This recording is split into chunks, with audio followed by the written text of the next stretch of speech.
This week on Crossroads Politics, a race to meet mid-session deadlines. I'm voting against the budget today because I do not believe it is the best path we can set our state on. We've got to do some things creatively to make sure that we're sustainable. The House passes their version of the $46 billion spending bill. We'll break down the highlights and tell you why every single Democrat voted no.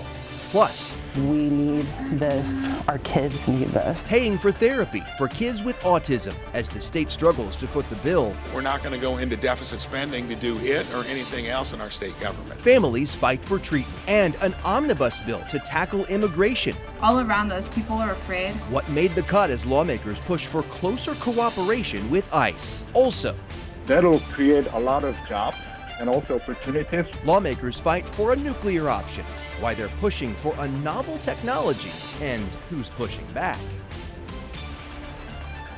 Hey there, thanks so much for joining us on Crossroads Politics here on WTHR Plus. I'm Dustin Grove. We are halfway there, the midpoint of the legislative session. Hundreds of bills introduced, only dozens are moving on. Emily Longnecker joins us from the State House. And Emily, you were there as lawmakers rushed to make it in ahead of the mid-session deadline. Let's start with the number one priority for every single lawmaker, which is the state budget.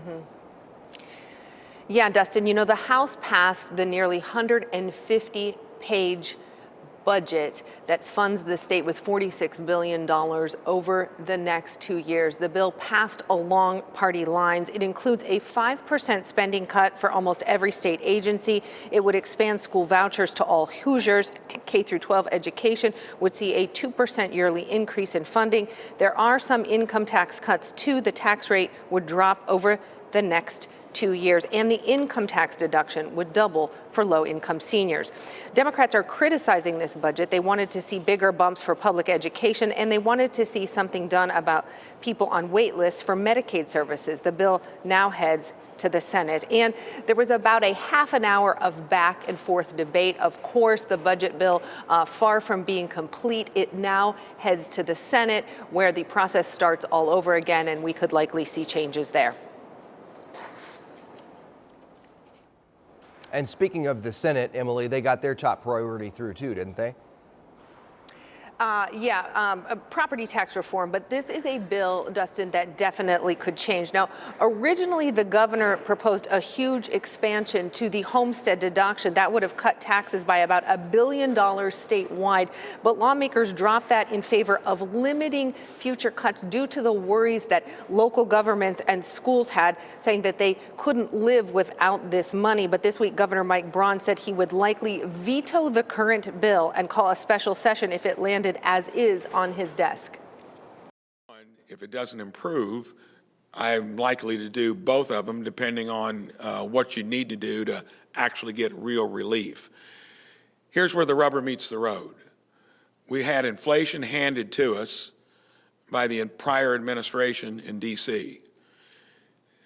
We know about how much that was. Local governments know about how much that was. So do school districts. And I've been on record that local government should be where government is most vibrant. You're definitely going to get an earful if it's not working. And local school districts arguably are even more important. But when you ask the taxpayer to do more than what they can afford, you're going to hear an uproar like we've heard over the last 2 years. So where this plane lands, in my mind, to try to satisfy everyone is be honest about how much your costs went up. Don't be afraid to defend that you need to cover them and a reasonable growth rate. Look at your cash balances. Look at any shiny objects you might have acquired in the meantime. And if that adds up to more than the increase in costs and a reasonable growth rate, be honest with your taxpayers. That's how we get to a point where it's a win-win for everyone. So the governor clearly unhappy there, expressing some displeasure with how lawmakers are handling one of his key campaign promises so far. It's now going to fall to lawmakers in the House to find a compromise that the governor can live with. Dustin? A win-win. I guess it depends on what your definition of It's going to be the tough part. Emily, 2 big wins so far. Any losers this session? Yeah, way more losers than winners. Lawmakers introduced more than 700 bills in the House and more than 500 in the Senate. Almost all of those died, most without ever getting a committee hearing. But even getting a hearing didn't save everything, including some we've talked about on this show. Senate Bill 284 would have sharply cut down the number of days to vote early in Indiana. It passed out of committee and even picked up some co-authors, but in the end, there was just not enough support, and it wasn't called for that crucial third read. And Senate Bill 317, which aimed to help Hoosiers deal with medical debt, authored by Senator Fatty Kador, made it through committee, but was narrowly defeated in the full Senate by just 3 votes. But it's important to remember, Dustin, that this is normal. The first half of the session really is about narrowing things down with these bills so that lawmakers can really decide what they want to spend their energy on in the second half. And of course, now comes the work of getting versions that both chambers can agree on. Dustin? Yeah, it would be logistically impossible to carry all of those through. All right, thanks, Emily. A whirlwind week for sure. We're going to be back with you in just a few minutes. Let's bring in Nikki Kelly, editor of the Capitol Chronicle. Quick clarification on the budget proposal in the House. That tax rate was already existing, right? It just preserves it's part of a ongoing phase down of the individual income tax. So there's not any actual language in the bill to reduce that. What Republicans are saying is their budget allows us to continue with that phase down. Okay. Whereas if they spent more money on some things, maybe they wouldn't be able to afford it. But that's already in law, and Hoosiers will see that slowly over the next 2 years. It was described by one lawmaker, and I don't remember who it was, but he said, this is a vanilla budget, or vanilla bean. What are your takeaways from the budget? House Speaker Todd Houston has said a vanilla budget, no frills. I mean, it's pretty bare bones compared to the last 2 where they've had all this increased revenue from COVID, from, all that. So it's pretty bare bones. And right now, it's just a priority game of what's more important. And for instance, Democrats obviously don't agree with expanding universal vouchers to wealthy Hoosiers for, more than $100 million, while also cutting public health dollars. And those are the kind of conversations we're having. Governor Braun, as we've heard, they're clearly unhappy about property taxes, basically threatening a veto in a special session. What do you expect the House to do about this? If it was, it wasn't really Speaker Houston's, he sounded in previous months like this is not something that they wanted to tackle as far as a major overhaul. I think they'll take the bill that was given to them and probably adjust it a little. I don't expect them to go back to that massive homestead deduction. They're trying to balance frustration from homeowners, especially in a few areas that overspend, with trying not to paint all local government as overspending. And that many local governments have been responsible, and they would kind of get punished under that. And so we'll see where that goes. But I was very intrigued to see Governor Braun mention a possible special session. We asked both Senator Bray and Speaker Houston about that yesterday. They are not on board for a special session. I'll bet not. The State Chamber of Commerce weighed in this week on how things have gone so far. They say they're encouraged by progress on bills to make sure there's enough money for roads, an adequate supply of renewable energy. They're hopeful for what they call transparent property tax reforms that balance relief for the taxpayer, but also meet the needs of communities so they can be strong and sustainable. But they also brought up some what they called missed opportunities, including a cigarette tax hike. They said we have the 11th highest adult smoking rate in the country. Tax rate hasn't changed here in almost 2 decades, which I didn't know.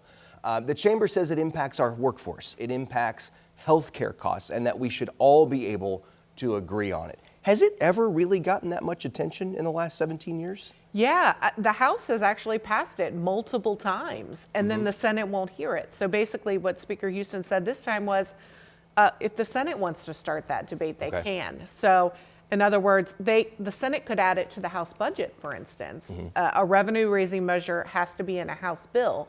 But I think he was basically laying down the gauntlet of, we're not going to take that vote again until you guys show us you're serious. And so, also with Medicaid costs going up and health care, we just talked about a $50 million cut to the public health. That could be an example of what a tobacco tax could help bring cover. in. Yeah. Okay. All right. Thank you, Nikki.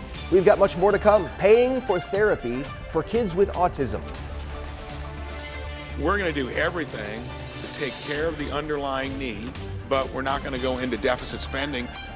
Governor Braun weighs in on the battle over controlling the increasing costs of ABA therapy. And we've talked about money and taxes already, but those aren't the only issues moving forward. We've got the latest in the fight over transgender women in Indiana and across the country playing in sports. But first, if I don't stand up for my students, then nobody will, because they're invisible to so many people. inside a massive immigration enforcement bill now on its way to the Senate. It's all next here on Crossroads Politics.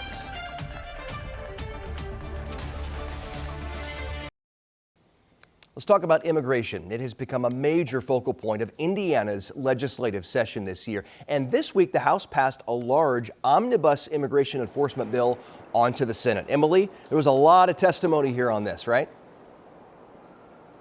Yeah, Dustin, a lot of testimony for a bill that has a lot of parts to it. Let's talk about some of the provisions in it. One part would require state and local law enforcement to detain someone if ICE asks them to. Another provision in this bill would allow the Attorney General to bring civil penalties against a county or law enforcement agency that didn't cooperate with ICE. Now, another provision that got removed, but a lot of people still testified against it anyway, was a requirement that schools report the immigration status of their students and then report how many of those students were undocumented. There's fear everywhere.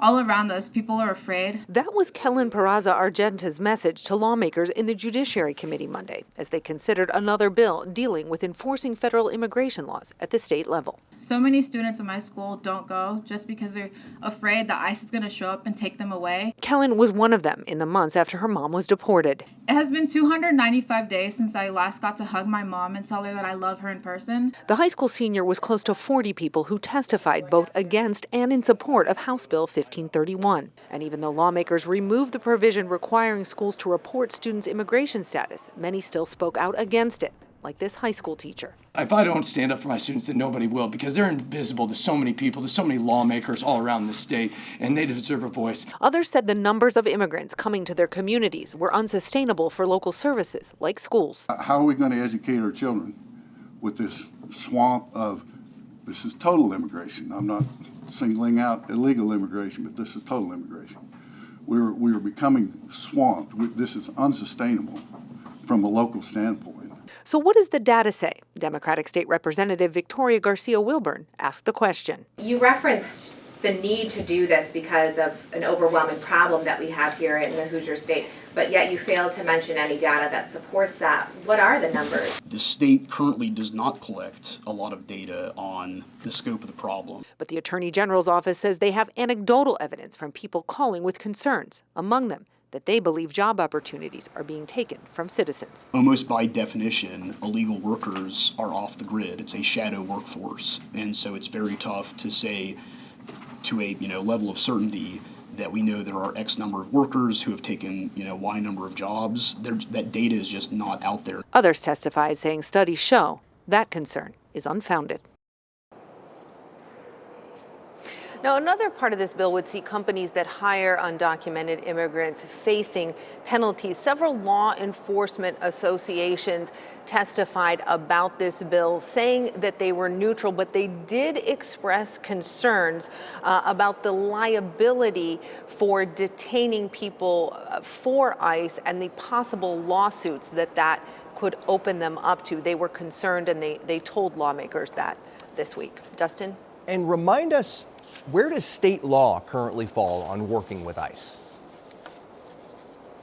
On working with ICE, I mean, right now, state law says that that people are supposed to cooperate with ICE, and they have been doing that all along. And of course, the governor passing that executive order as well, requiring state police to work with ICE. So that's where that stands at this point. Dustin? All right. Thanks, Emily. We'll be back in a few. Nikki Kelly, this bill now heading to the Senate. It is massive. Do you see that as as a negative? I mean, do you think they can tackle that whole thing, or is that too big of a bite? It's really two pieces. Okay. It's cooperating with ICE on one side and employers not hiring illegal aliens. And so they've sort of worked on those issues overall. I think the one part of this bill that's getting a little more attention than usual is the ICE detainers. Obviously, if someone has broken a law, police go pick them up, whatever. Yeah. But an ICE detainer is not like a warrant where a judge has signed off on it. It's literally just an ICE officer saying, we think we might have an issue here. And so there are some people who are concerned about how it's not as, usual process with a warrant and a judge and a secondary opinion.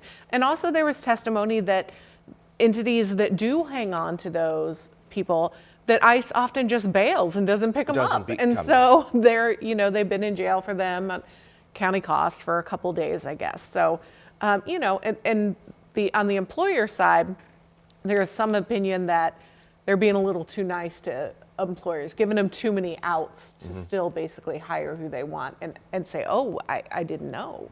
And so I've definitely seen some people wanting some more language, harsher language on the employers. Opponents did manage to get the education section removed from this bill, right? Okay, so do you think there are any other elements lawmakers may jettison to get it across the finish line? I think now that the education stuff is out, it probably has a good shot. The education stuff just sort of entered a different realm, and I think people see a school as a safe place for children who have no say in anything that's going on, where they live, where they go to school, and so I think they wanted to kind of separate from that. Okay. More to come on that for sure. This week, lawmakers also passed a bill that would ban transgender women from playing on women's sports teams at the college level here in Indiana. Let's bring Emily back in. This is another bill that drew impassioned speeches, a lot of very impassioned testimony from both witnesses and lawmakers. Yeah, absolutely, Dustin. House Bill 1041 passed out of the House by a vote of 71 to 25. The debate this week surrounding this bill was not that long. The debate leading up to it getting to this point a lot longer. Supporters of this bill say it's about protecting women in sports. Those against it say it's all about politics. 1041 bans transgender women from playing on a women's team here in Indiana. The NCAA recently announced it was reversing its policy that allowed trans women to play on women's teams at the collegiate level, now banning it. The move came just after President Trump signed an executive order calling for federal funding to be withheld from any universities that let trans women compete on women's college sports teams. Last year, the head of the NCAA testified before Congress, saying there were less than 10 transgender college athletes among the 500,000 college athletes across the country. Those against 1041 say it's not about protecting women's sports. This bill is instead about the national political winds and rhetoric that pushes us further and further from one another. Let me ask you this. Where was the concern for fairness in girls' sports when Indiana schools struggled to fund them? Where was the concern for female athletes when their teams got secondhand equipment and boys got the best? Where was the outrage when girls' sports programs were cut altogether due to budget shortfalls? If we truly cared about fairness, we'd be debating bills to invest in girls' sports. Those who support the bill say it's about protecting women from injury. Think about the biological differences in strength and speed, lung capacity, all that's been talked about over the years. As you get older into the college level, it's even more dramatic. It's even more dangerous. Not because it's willing violence, it's because it's just a physical difference.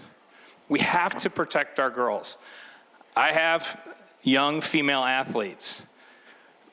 It just hits too close to home. I want to protect them. 1041 now heads over to the Senate, where the committee process and the testimony starts all over again on this bill. Dustin? And Emily, Representative Johnson mentioned national political wins in your story there. Definitely not just happening here in Indiana. Yeah, Indiana certainly isn't the only place this is happening. President Donald Trump has been pretty outspoken on this issue. Newly confirmed Secretary of Health and Human Services Robert F. Kennedy Jr. has already taken aim at the issue. RFK issued a guidance that the department would only recognize two sexes, male and female, as one of his first acts. That follows an executive order signed by Trump saying the same thing. The American Academy of Pediatrics disagrees and has issued its own guidance on that issue. But as far as the federal government is concerned, these definitions are now set, and it is a lead, Dustin, that many Indiana lawmakers are following at this point.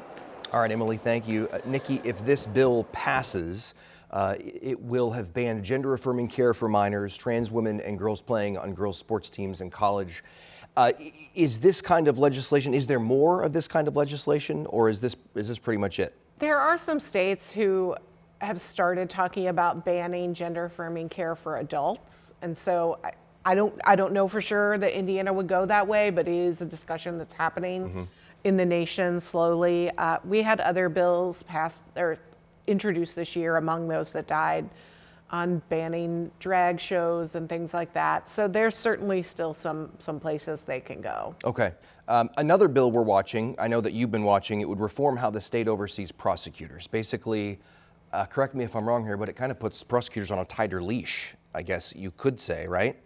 Yeah, and it's all aimed at Marion County Prosecutor Ryan That's Mears. the backstory. That's the backstory. Yeah. I don't know of any other prosecutors who have, and the issue is if you've categorically said you're not going to prosecute a crime, where he said, you know, any possession of marijuana under a certain gram, they're not going to he's just not going to deal with it.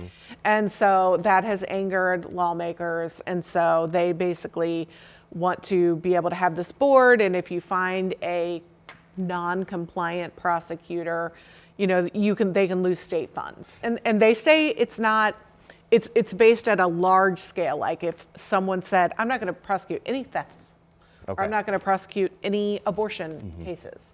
That's what it's aimed at. It's not based at, okay, this case comes to my desk, I feel like this doesn't have enough evidence, and I'm not going to charge in that case. This is one of 8 pieces of priority legislation for House Republicans. Do you know why it was considered priority legislation? I mean, not really. They've been trying to get their hands around this issue for a couple years. Really, the only priority legislation was the top 5 of them. A few others were tossed in there, but the top 5 are really the House Republicans. Does this offer support as well for prosecutors, though? It does. It would help them pay for chief deputy prosecutors, and so there is a bit of a carrot and stick approach in it. Okay. All right, now to the bill that came as quite a surprise to a lot of folks. Seemed to really tick off the governor of Illinois, that's for sure. House Bill 1008 would create a commission to see if some Illinois counties should leave that state and join Indiana. More than 30 counties in Illinois have indicated they don't want to be in the same state as Chicago anymore. They're highlighted there in yellow, as you can see. So House Republicans here in Indiana said, hey, why don't you just become Indiana? We can redraw the boundary lines. And since then, a Republican in Illinois has introduced a bill there to cover the Illinois half of that commission. It may be a long shot. Doing this would require the approval of the Republican supermajority in Indiana, the Democrat supermajority in Illinois, and whoever controlled Congress in Washington, D.C. when that agreement was reached. It may very well be a very, very long shot, but that didn't stop this bill from advancing in the Indiana House, making it over to the Senate. Well, of course not. It's the House Speaker's bill. It's going to advance. And it's absolutely, long shot doesn't even cover it. I mean, you saw those counties. Some of them are all the way on the other side of the state. We obviously can't put them as part of Indiana. I think it's part of a larger idea that Speaker Houston had to sort of highlight how great things are in Indiana, and messaging. He's running with it, Yeah, okay.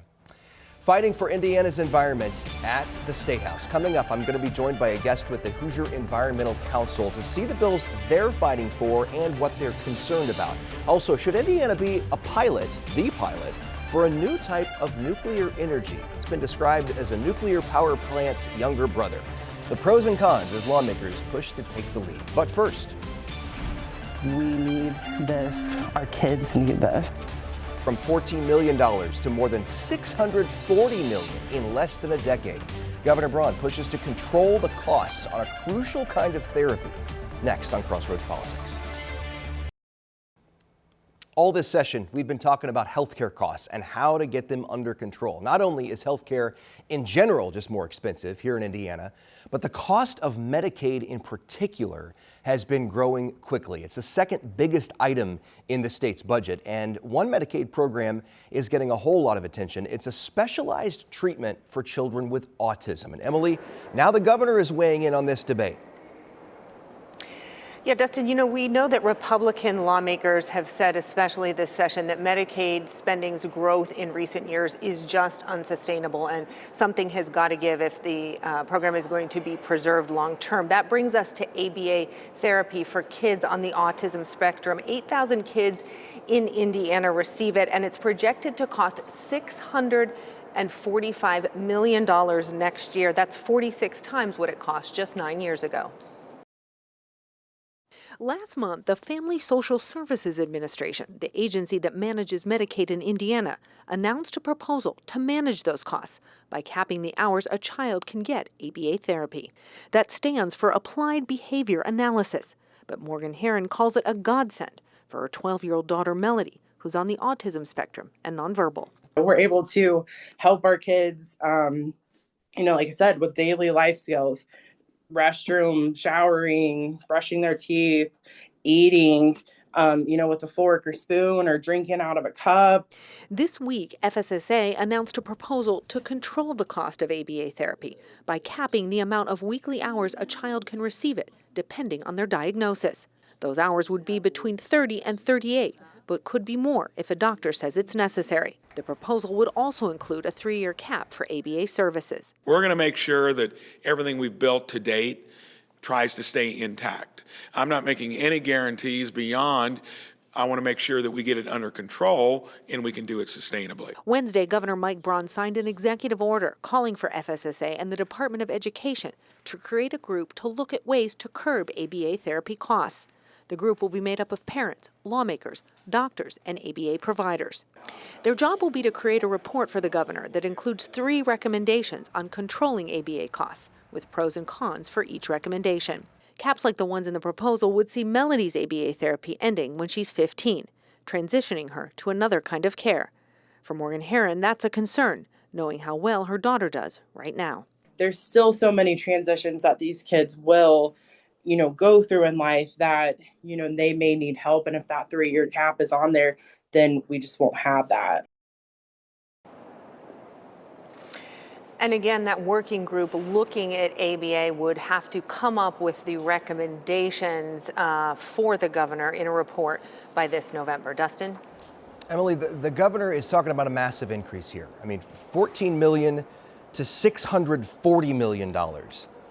I'm no expert. That does seem explosive. How does that happen? Yeah, well, that's something that this group is definitely going to look at. But the governor has already highlighted 2 serious issues: errors and outright fraud. Now, between 2019 and 2020, an independent audit estimated there was more than $56 million in what they called improper Medicaid payments for ABA therapy. That was largely due to lack of credentialing and references surrounding providers. But Dustin, that $56 million, again, is less than 10% of the total cost the state is expecting in 2026. All right, Emily, thank you. Nikki Kelly with the Capitol Chronicle.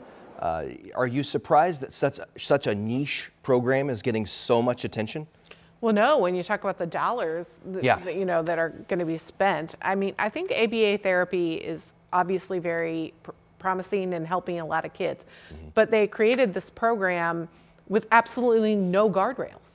And so it obviously exploded. And not only did it explode with kids and how many hours, I mean, some of these kids are doing more hours in ABA therapy than you would at school a week. And so there's that question. And then, I didn't ever remember hearing of ABA therapy 3 years ago. Now there's so many different providers. They need to get a handle on making sure that all these providers are properly trained, properly credentialed, and eligible for this money. And I think that's also part of it. All right. Nikki Kelly, thank you.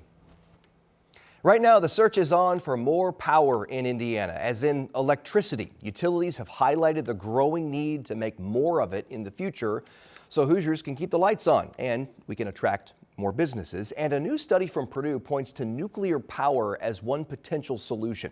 Indiana's Office of Energy Development asked nuclear researchers to do some digging on something called small modular reactors, or SMRs. These are smaller than existing nuclear power plants and could be faster and less expensive to build. The study, just released, shows these SMRs are safe and a, quote, viable option for 24/7 carbon-free electricity in Indiana.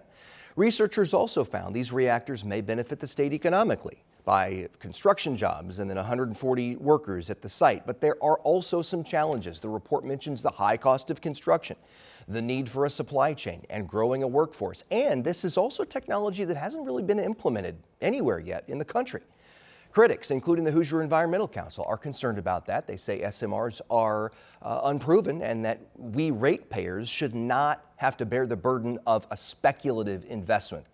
I asked the lead investigator about that, who told me he believes they can work. Take a listen here. My personal opinion is that once this infrastructure gets established, like nuclear manufacturing and workforce, and then we're in great shape in deploying SMRs and other nuclear power plants at a much cheaper cost. So you're not concerned about safety at all then? No, safety is already demonstrated in my opinion. State lawmakers are considering a bill right now that would incentivize the production of these SMRs. I talked with that man there, Dr. Sunjin Kim, who's the lead researcher and also the head of Purdue's School of Nuclear Engineering, for more than 20 minutes earlier this week about it. And you can watch our entire conversation at WTHR.com. But right now, I have another guest to talk about this, along with some other bills. Sam Carpenter, Executive Director of the Hoosier Environmental Council. Thanks so much for being here. Really appreciate it. Thank you. So let's talk about these SMRs. We spoke about this earlier this session. Your group has concerns. Yeah, so our concern is primarily, this is a speculative, it's in the infancy of development with SMRs. This is a time for venture capital to come in and invest, and it makes perfect sense that Purdue, as a school of engineering, is pursuing this. But to put these expenses on ratepayers, the planning, design, permitting can cost $200 to $300 million. And to put that onto ratepayers when nothing might not actually be built is a real concern. The track record with SMRs has not been good. There are none in the United States currently. There was a plan to build one at the Idaho Department of Energy National Research Laboratory. Started in 2016. 6 years later, it was canceled. Because of cost overruns? Because of cost, yeah, the cost went from like $4 billion to $9 billion. Okay. So the cost is significant and the track record has not been good. So there are some other bills, though, that deal with clean energy to reduce the carbon footprint that you are tracking in the legislature, right? Yeah, absolutely. So Indiana does need new energy resources. And what we really need is kind of like a blended portfolio. This idea that we're going to replace old coal and gas, baseload power with nuclear power is going to be one of the most expensive ways for us to make this, bring this new energy into production.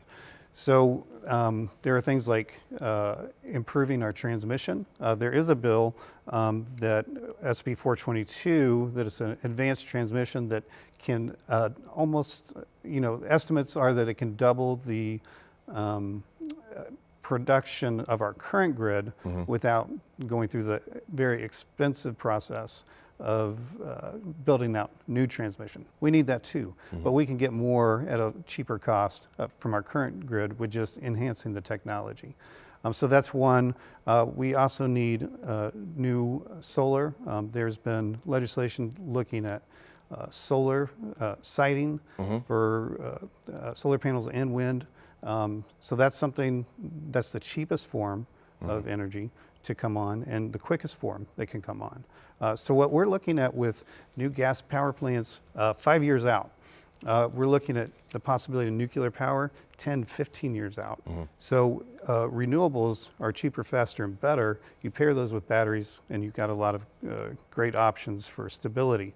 on our grid as well. The siting bill you were talking about, that involves essentially, the backstory is that this has been quashed by local communities a lot. There are a number of moratoriums, a lot of moratoriums saying we're not going to do solar, we're not going to do wind because of complaints in the communities. How do you balance, though, that and the need for that with every community should have a say in what's built in their backyard?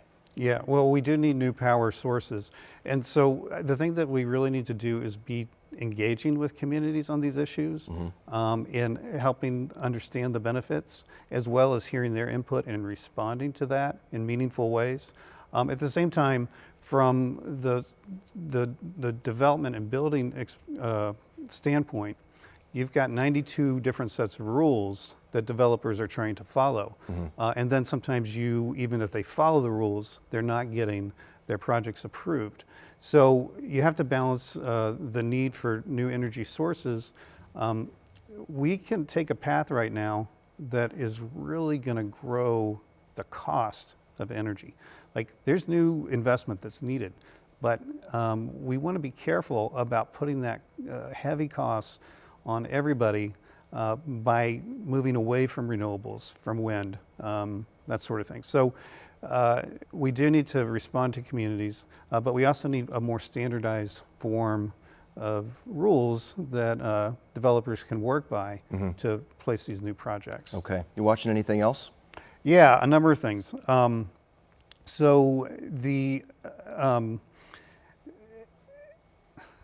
There's a couple water bills as well. We also, Indiana could really benefit from a more comprehensive water plan for the state. So there's SB 5 that looks at water transfers. Of course, with the LEAP district, big water transfer plan, that's what's kind of brought this on. Indiana has a lot of water, but it's not always where we need it to be. So we need to be careful as we transfer water from one watershed to another to make sure that we're not impacting negatively the communities that rely on that water, the wildlife, wetlands, the natural landscape. So that's another thing that we're watching. And while we support this bill, because it is a first step toward getting that more comprehensive planning in place, we also need to be thinking about our water quality. Unfortunately, Indiana ranks very low in our nation among states on water quality issues. And so in addition to water quantity, we also need to be thinking about quality, and that's a big issue that we're focusing on as well.